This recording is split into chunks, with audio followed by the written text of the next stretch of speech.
It came out of a need to understand the importance of nurses and what difference they make in patient outcomes, which no one could measure before that. 20 years is a long legacy. When we sat in that room back in '95, or we sat in that bigger conference room in '96, I'll bet no one in that room thought 20 years later we would be talking about this project, or we would have realized how much this project has given to improving the care of the people of California. I'm really proud of the work that we've done because it really shows the determination and the commitment of the nurses that did the leadership for this, and that they've led the way for nursing to have a much stronger place at the table in terms of patient care that wasn't there when we first started. It makes me feel really, really very pleased and very proud to see, you know, how CALNOC has evolved in such a you know, a significant sort of way and the role that it is really playing in you know, in the professional practice of nursing. You know, I'm very proud of that. Very proud.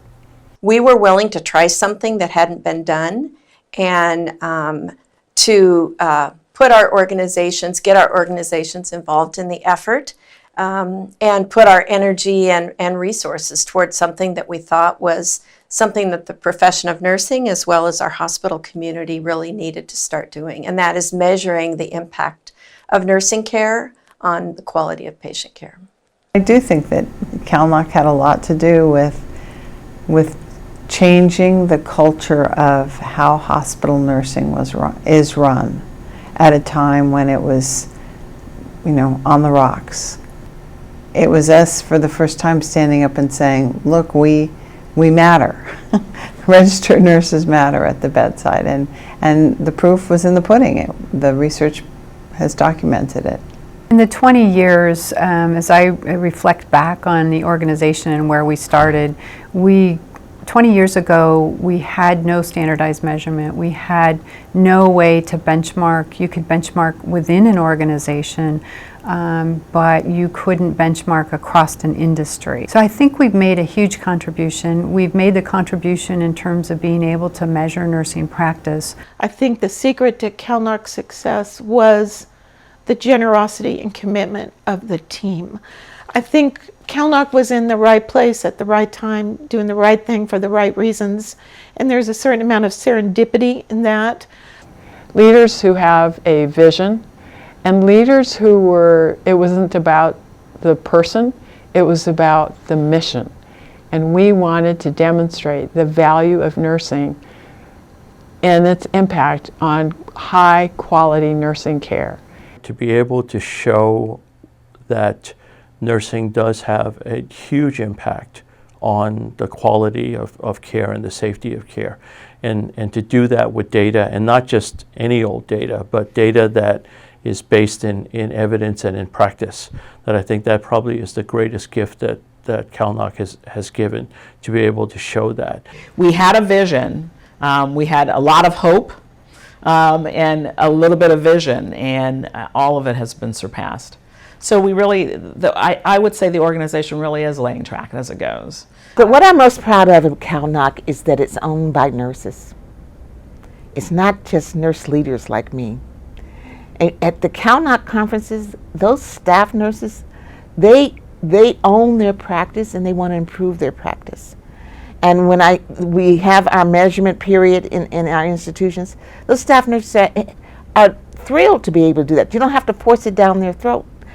Because it's about their practice and about how they have contributed to improving the health and well-being of the patients they care for. So that, to me, is our biggest success. I want to congratulate all of the leaders who were with us right from that very first meeting and along the way who've believed in this organization and believed in its potential. Put in a lot of hours, mostly volunteer, really, until very lately we didn't even have paid staff. Everybody just made it important enough to show up on those weekends, on those evenings, to get on the conference calls at 7:30 every Thursday morning for months on end. And it was dedication to the cause, and the cause is good patient care. So that's a pretty cool legacy. I'm just in awe of them. Their vision truly was a vision, and it's incredibly exciting to see that this has grown as it has, that it continues to grow, and it continues to have an impact on nursing and nursing outcomes.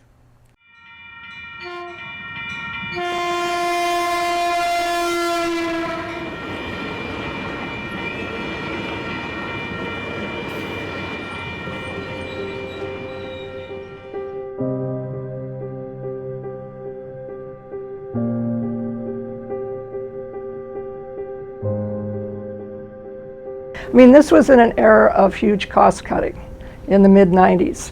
And people were saying, well, nursing is expensive. A lot around us and across the country were experiencing just terrible changes in practice. And there was real fear among nurses that care was going to be undermined. And it was being demonstrated. People were returning to the hospital sooner, very poor discharge planning, some very serious incidents and accidents with unlicensed personnel assuming nursing roles. And one of the recurrent themes was that people kept saying, well, you should lay off RNs because they're the most expensive worker, and can you do something with the nursing assistant or health services worker level? It was a very dark time for me to lay off staff. It was very difficult. Even in advanced practice at that time, it's hard to think about that in this day and age, but clinical nurse specialists, which seem indispensable in hospitals now, were being laid off pretty regularly as well. You had management consulting companies being hired by hospital systems and hospitals, and basically they cut. And you had situations where they even cut managers. So a manager might have 150 to 200 nurses that they were accountable for doing evaluations and monitoring their performance, etc. That's a lot. That's a lot.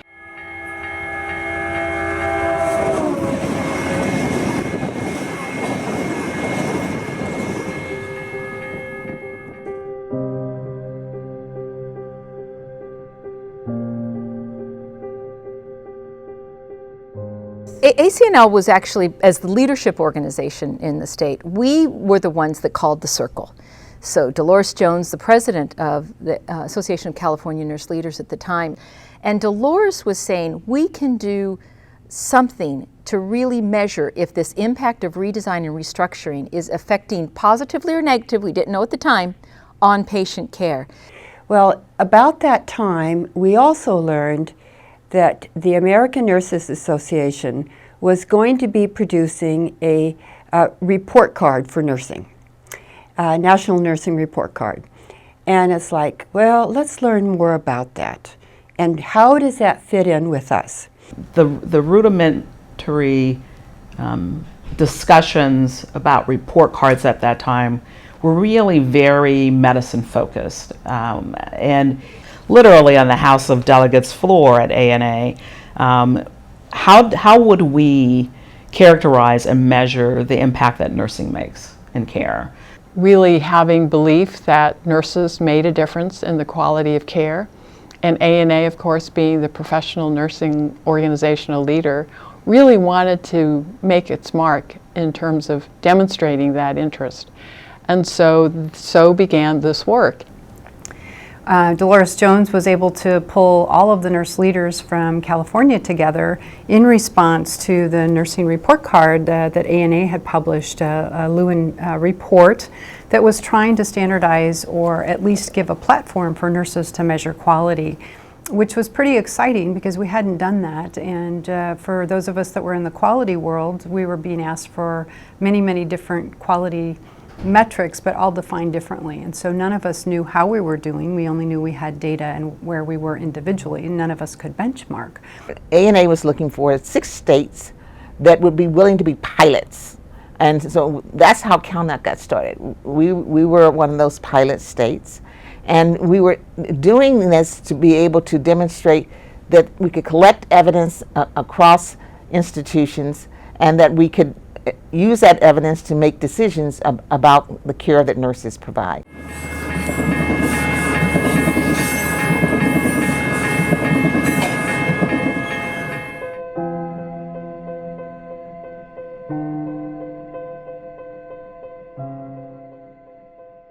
Early on, we didn't really know what we were doing.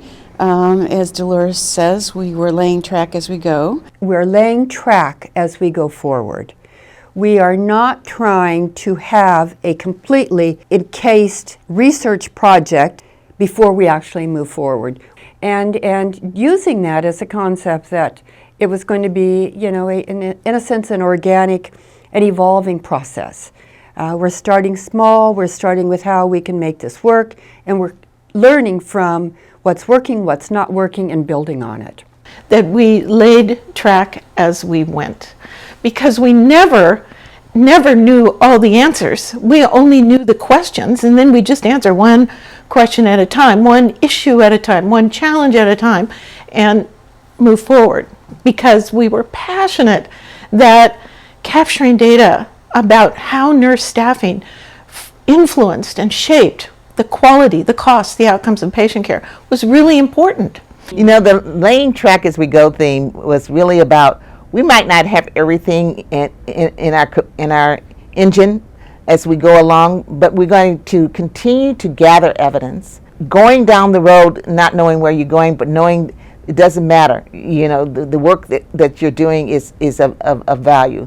So don't wait until you have all the answers.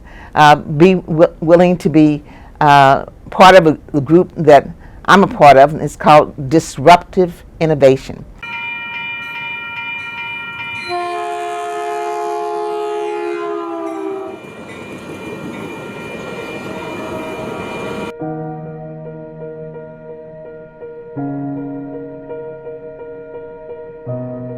So there was concern from nurses in particular, RNs in particular, about, well, how can we show that nurses really do contribute to the outcome of patients? There was always some suspicion that this was about staffing ratios, and we really had to convince hospital administration that no, this is about quality. The driving force always for CALNOC, as 20 years ago and today, was about, we want to be able to provide safe, quality patient care. Now, the question is, how do you know when you've provided it? So you have to measure. So we really organized teams of experts together to use the evidence base and to come together and create those definitions so that we could measure nursing outcomes in a reliable and validated way. Had to agree on definitions, which was quite a laborious process.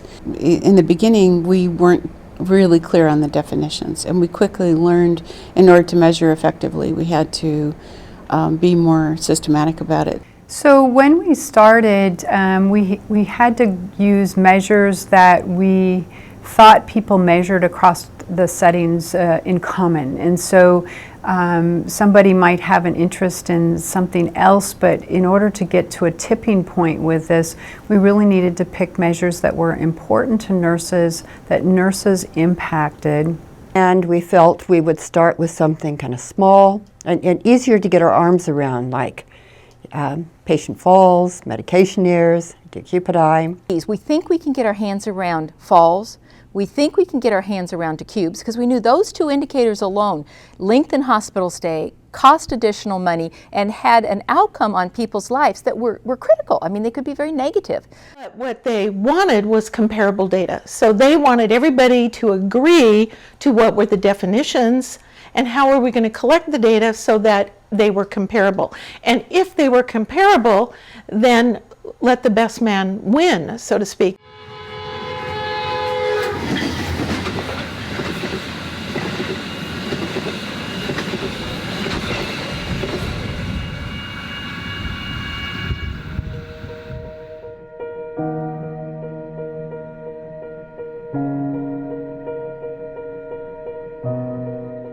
So influencing the Joint Commission in terms of their development of indicators, because they were at the beginning stage of also looking at how are we going to measure quality for healthcare organizations. And nursing quality is absolutely key. So the partnership then with the Joint Commission and with CALNOC was really important. You take the measure and it becomes part of perhaps the Joint Commission portfolio. Then it goes to the National Quality Forum because you can make the case based on what you've done so far. And from the NQF, it became part of the narrative for the common formats that are emerging, and those are informing how CMS is doing measurement and all of that legislatively because of the Affordable Care Act.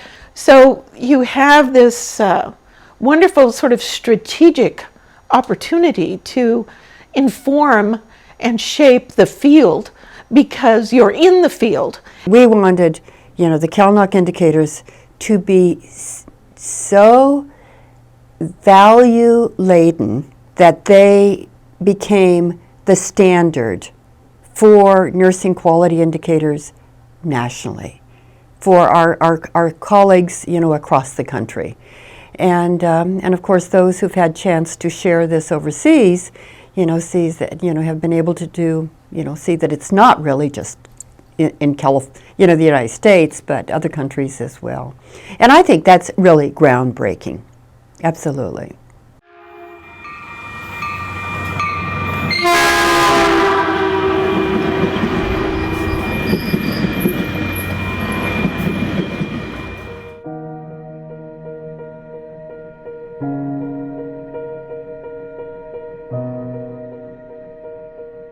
Pressure ulcers are certainly something that's horrible to happen to anybody in the hospital, and it shouldn't happen. And back when we began measuring it, it was happening a lot. We started working on the myth that measures such as pressure ulcers that were ubiquitous were actually just part and parcel of patient care. I said, I understand that bed sores date back to Crimea, but the fact is they're still happening, and nurses are still considered principals in skin integrity management and pressure ulcer risk assessment and prevention. So until the time that that is no longer the case, it seems to be a fair measure of quality. And people didn't even know it. They didn't measure it. Nurses, would care, but it wasn't in their protocols every day, every shift even, to check patients. So when we first started, it was gathering that data. We didn't know how much of that data we could trust. And so we did have teams that went back and reviewed the same patient to be able to determine if it was accurate and valid data assessment. That was back in the day when we were having anywhere from a high of 16% to 18% of patients having hospital-acquired pressure ulcers. Our mean now is, something like 2 per 1,000. We had set a target of 0, and more than half of our medical centers have not only hit 0, they've sustained 0 by being able to monitor and pay attention. Once hospitals started seeing that comparable hospitals had 0, they said, how did you get to 0? And they got to 0 by risk assessment, early intervention, multidisciplinary teams removing barriers to implementing the intervention, 24/7, bingo. CALNOC really started a new path in terms of hospitals being more comfortable with public reporting and sharing data outside of the walls of our organization. And when we began to make the data public, and then the IHI and other institutes took it up, it became a national movement to try to reduce pressure ulcers. CALNOC was the measure developer for the hospital-acquired pressure ulcer measure, which eventually was endorsed by the National Quality Forum, then by the Joint Commission, and ultimately by the Centers for Medicare and Medicaid. It determines payment, and it is the gold standard for how you measure and evaluate and score pressure ulcers.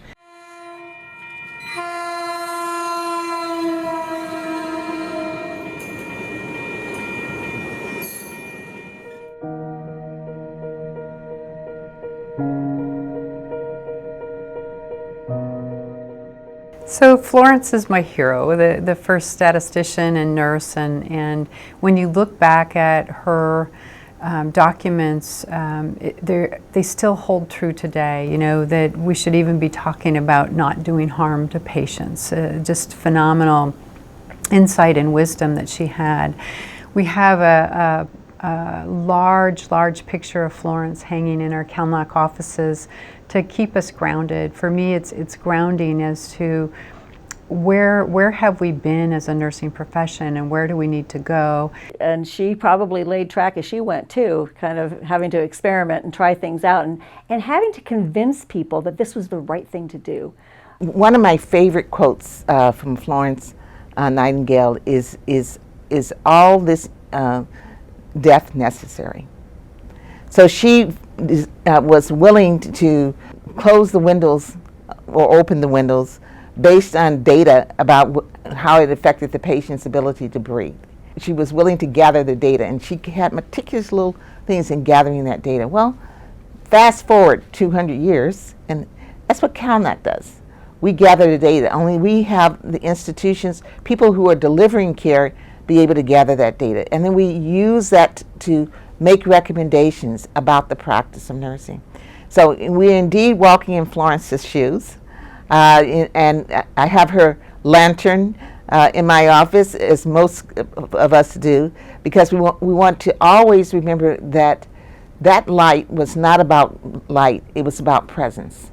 And nurses need to remain present, whether it's in acute care settings or in community settings. I think that what we've done that's really taken Florence to a new level is working across agencies, working collaboratively with each other to improve care, so that at the conferences, for example, we would share how could we reduce falls or how could we improve pressure ulcers, and some of those presentations were from experts, but a lot of them were from others who worked in settings that shared their best practices.